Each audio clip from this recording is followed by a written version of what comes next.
आखिर तुमको ये सब करने के लिए कहा किसने था? अपने हाथ में एक चिट्ठी लिए भूपाल ने जिस तेवर के साथ अपनी प्रियतमा से यह प्रश्न किया, उसे प्रेमालाप तो किसी भी मायने में नहीं कहा जा सकता। कनक घबरा उठी। वह तेजी से रसोई घर से बाहर निकली, लेकिन उसने डरते डरते पूछा, क्यों? मैंने क्या किया भला? मेरी नौकरी के लिए तुमने अपने भैया के पास चिट्ठी लिखी थी, है न? खूब रो धोकर और कलेजा पीट कर। मेरी और अपने भैया शब्दों पर भूपाल ने बड़ा जोर दिया था। कनक मन ही मनाहत हुई या नहीं, कहा नहीं जा सकता। उसने बड़ी सहजता से उत्तर दिया, अच्छा तो ये बात थी। तभी तो मैं कह रही थी कि आखिर मुझसे कौन सी चूक हो गई, और इसमें रोने गाने और झींकने वाली ओछी बात भला कहाँ से आ गई? मैंने तो उन्हें बस इतना ही लिखा था कि आप इतने बड़े दफ्तर के अफसर हैं, ढेर सारी जगहें निकलती ही होंगी, एक आध जगह के बारे में जरा इधर का भी ध्यान रखें। अगर ऐसा बता भी दिया तो ऐसा कौन सा बड़ा भारी गुनाह हो गया? गुनाह? तुम भला ऐसा कर भी कैसे सकती हो? तुमने तो मुझ पर बड़ा भारी एहसान किया है, मुझे तो तुम्हारा एहसानमंद होना चाहिए। भैया ने दो टूक जवाब लिख भेजा है, और वह भी अपने हाथ से। लो पढ़ना है तो पढ़ो, और भैया को तो दोष दिया भी नहीं जा सकता। भूपाल की नौकरी चले जाने के बाद सुनील भैया ने कई बार उससे कहा कि वह उनके दफ्तर आकर मिले, लेकिन भूपाल ने भी जैसे कसम खा रखी है, अपने साला के अधीन काम नहीं कर सकूंगा। सुनील भैया भी आखिर क्या करें, और इसके बाद के 8 महीनों में किस तरह गुजर बसर हुई है, इसे कनक ही जानती है। कनक ने झाड़ पोंछा करने वाली नौकरानी को पहले ही हटा दिया था, जबकि नौकर खुद काम छोड़कर चला गया था। कनक ने यह भी सोचा था कि धोबी का बंधा बंधाया चक्कर हटा देने पर शायद कुछ बचत हो, लेकिन साबुन और सोडा खरीद पाना भी बड़ा कठिन हो गया है। धीरे धीरे और एक एक करके नाश्ता और जलपान, चाय और भात के संग साथ जुड़े रहने वाले दूसरे उपकरण धीरे धीरे गायब होते चले गए, और अब सिर्फ दाल से ही गुजारा हो रहा है। गनीमत है कि अभी भी उसे दाल कहा जा रहा है। अगर उसे जल कहा जाता तो कोई गुस्ताखी न होती। अपनी खातिर न सही, लेकिन बच्चों के चेहरे की तरफ देखकर कनक के जी में आता है कि वह दीवार पर सिर पटक कर अपनी जान दे दे। चीख चिल्लाकर रोया भी नहीं जा सकता। लोक लाज का लिहाज न होता तो वह कभी कभार बुक्का फाड़कर अवश्य ही रो लेती। कैसा हो गया था ये असहाय और अभिशप्त जीवन। उसने इतनी पढ़ाई लिखाई भी नहीं की थी कि अपने तय कुछ कमाने धमाने की कोशिश करती। निम्न मध्य वर्ग की घर गृहस्थी जिस तरह चला करती है, उसी तरह दिन कट रहे हैं। किशोरावस्था से लेकर जवानी तक, और जवानी से अघेरावस्था की ओर शिल्पकला या दस्तकारी का काम भी उस स्तर तक नहीं सीख पाई कि उसकी बदौलत कोई सुविधा जुटा पाती। आखिर वह करे भी क्या? उसमें काम करने या सीखने की जितनी क्षमता थी, वह सब वह पहले ही कर चुकी है। अब शंख की शाखा और प्लास्टिक की जुड़वा चूड़ियों को धो धोकर पीने से कहीं किसी का पेट भरता है? तकलीफ के ये दिन कैसे भी नहीं कटते। एक एक दिन एक साल की तरह बीत रहे हैं। ऐसा नहीं है कि वह सिर पर सवार दिनों को बाल की लतों की तरह झटक दे। उसे एक एक घंटे और घंटों में बंधे एक एक मिनट और सेकंड को झेलना था। स्कूल से वापस आते ही भात खाने देने का लालच दिखाकर बच्चों का मुंह सखाए बैठे देखना भी वह किसी तरह झेल रही थी, लेकिन जब स्कूल की फीस चुकाए न जाने के अपराध में उन्हें वहां अपमानित कर घर वापस भेजा जाने लगा तो वह जैसे तिलमिला उठी थी। और तभी एकदम से कातर होकर उसने भैया को चिट्ठी लिखी थी। अब इसमें बातें बड़ा चढ़ाकर या रो धोकर भले ही न की गई हो, लेकिन उसमें हल्का सा उलाहना तो था ही। भूपाल के साथ इस बारे में कोई सलाह मशविरा करने का साहस भी वह जता न पाई थी। पता नहीं सुनील भैया का क्या उत्तर आए। अगर बात बन गई या मौका मिला तो वह भूपाल से इस बारे में जरूर बताएगी। इतनी परेशानियों के बाद भी क्या भूपाल नर्म नहीं पड़ेगा? कम से कम कनक के सामने तो उसे शर्मिंदा होना चाहिए, या फिर बच्चों की जिम्मेदारी की खातिर ही सही। इधर से तो एक तरह से निश्चिंत हो चुकी थी कनक। उसे अगर कोई चिंता लगी थी तो वह थी सनील की ओर से। अगर वह कहे कि नौकरी तो किसी की बात नहीं जोहती कनक बहन, या पेड़ों पर नहीं फलती, तो वह कर भी क्या सकता है?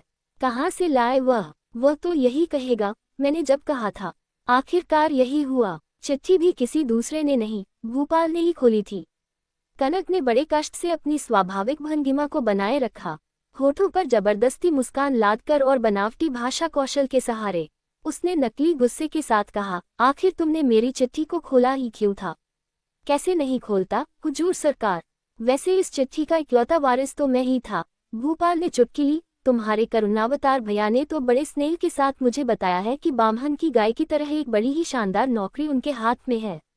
इसमें काम तो कुछ है ही नहीं, लेकिन तनख्वाह बहुत अधिक है। बस सारा कुछ मुझ पर निर्भर है कि मैं उन पर कृपा करूं और उस खाली कुर्सी को सुशोभित करूं। हे भगवान, तो तुम अब तक विराजमान हो। तुमने कनक की लाज रख ली। अगर भूपाल की बातों में इतना व्यंग्य न होता तो कनक की आंखों से खुशी के आंसू बह निकलते।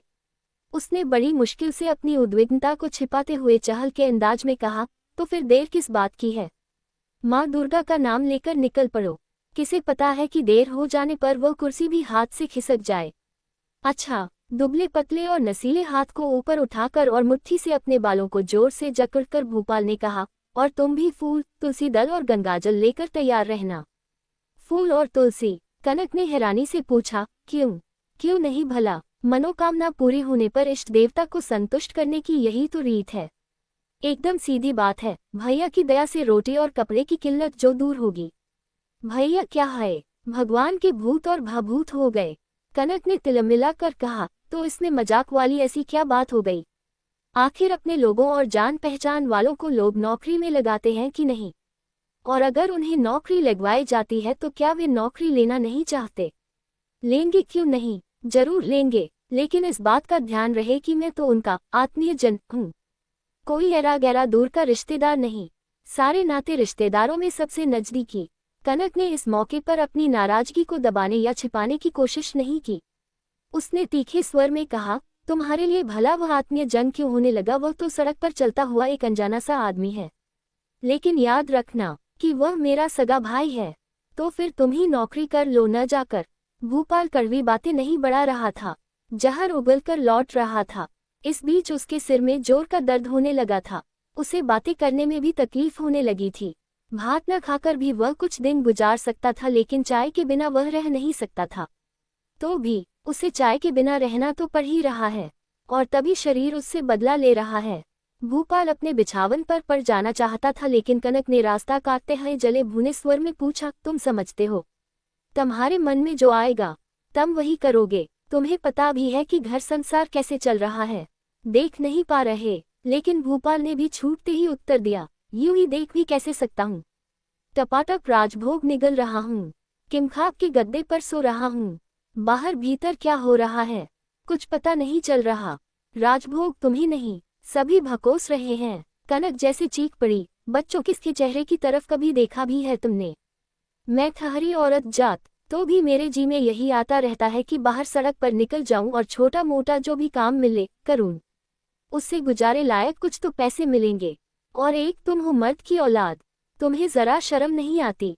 सर दर्द के बहाने तकिए पर तकिया चाय पड़े रहते हो, और ऊपर से झूठा गुमान भी। कैसा साले के माथत काम नहीं करूंगा? अरे देख लेना, उनके ही सामने तुम्हें हाथ फैलाना पड़ेगा। वैसी नौबत आने के पहले मैं सड़क पर भीख मांगना पसंद करूंगा। कहता हुआ भूपाल फिर अपने कमरे की तरफ बढ़ चला। लेकिन कनक ने भी तय कर लिया था, चाहे जो हो जाए वह उसे आज इस तरह बख्शेगी नहीं। आज वह सारा आसमान सिर पर उठा लेगी। आज का एक एक पल कनक के लिए जहर की तरह है। इस जहर से भूपाल का चेहरा नीला हो उठा है। सचमुच वैसा ही अपमानजनक और मौत की तरह भयानक। सुनने में भले ही लगे, लेकिन उसकी मन की आंखों के सामने सब कुछ साफ दिखता है। भूपाल का चेहरा देखते ही उसके रोम रोम में जैसे आग सुलग उठती है। क्यों भला क्यों? चारों हाथ पांव सलामत रहने के बावजूद भूपाल इस तरह काहिलों की तरह क्यों पड़ा रहता है? भूपाल अपने तई काहिल नहीं जान पड़ता, लेकिन कनक चाहती है कि भूपाल और भी कोशिश कर देखे। पास पड़ोस से अखबार मानकर पढ़ने और खाली जगहों के विज्ञापन देखने भर, या कभी कभार एक आध जगह पर साक्षात्कार देना ही काफी नहीं है। इससे भी बढ़कर कोशिश करने की जरूरत है। रास्तों पर घूम घूम कर, हाथ जोड़कर, लोगों के पांव पकड़कर, कुली या मोटिया का काम कर, रिक्शा खींचकर, जैसे भी हो भूपाल को घर में 2 पैसे कमाकर लाना है। पहले के दिनों में अपने पति के हताश और दयनीय चेहरे को देखकर कनक के सीने में करुणा का ज्वार सा उमड़ा करता था। वह चाहती थी कि भूपाल घर संसार की तमाम परेशानियों से मुक्त रहे, लेकिन अब उसके मन में ऐसी कोई सहानुभूति पैदा नहीं होती। तब भूपाल के मुंह से किसी तरह की कोताही की बात सुनती थी तो वह उसे रोक दिया करती थी या हंसकर उड़ा देती थी। यहाँ तक कि शास्त्र वचन का हवाला देती हुई उसे दिलासा देती थी, पुरुषों के मन की 10 दिशाएं होती हैं। वही कनक आज मौके बेमौके भूपाल की कोताही और लापरवाही को फटकार सुनाती रहती है। कोई बात चली नहीं कि उसे दुरदुरा देती है। अंडस्को स्नेह, सहानुभूति, करुणा, प्रेम और ममता की सभी धाराएं सूख गई हैं। भूख से बिलबिलाते नीरू और नूपुर की गर्म सांसों की आंच में, और उसका मन कठोर हो गया है अपमानित सनत और सुधीर की सुनी और फीकी नजरों की चाबुक से। 4 बच्चों की 4 जुड़वा आंखों का मौन तिरस्कार कनक को लगातार बींध जाता था। बच्चों के स्नेह से भी अधिक जो बात उसके कलेजे को गहरे बांध जाती थी वह थी खुद अपनी ही आंखों में गिरा देने वाली शर्म। उसके जी में यही आता कि कैसे वह जमीन में गिर जाए। जब भात परोसकर फीकी दाल की कटोरी आगे बढ़ाने के सिवा उसके पास कुछ भी तो नहीं रहता। धरती फटे और उसमें वह कैसे समा जाए। उसे एक के बाद दूसरे और आने वाले हर दिनों में तबीयत खराब है का बहाना बनाना पड़ता है। क्या करूं बेटे, खाना ठीक से बना नहीं पाए।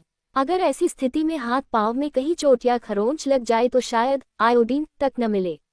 पेट दुखने लगे तो सौंठ का पानी चाहिए, और वह सब भी कहाँ से आए, ये सब बताने की जरूरत पड़ सकती है। कनक को ऐसा बुरा सपना भी देखना पड़ सकता है, ऐसा उसने कब सोचा था। घर गृहस्थी के काम आने वाली हर एक मौजूद चीज धीरे धीरे गायब होती चली जा रही है और वह फिर दोबारा नहीं दिखती। कपड़े लत्ते जूते मोजे सब धीरे धीरे विदा हो रहे हैं। सारा रख रखाव बिखर गया है। भूपाल ये सब समझ नहीं पाता। अगर बच्चों ने कभी किसी बात पर जरा सा भी असंतोष प्रकट किया तो उसका जी जल जाता। उसका तर्क भी कुछ अजीब सा था।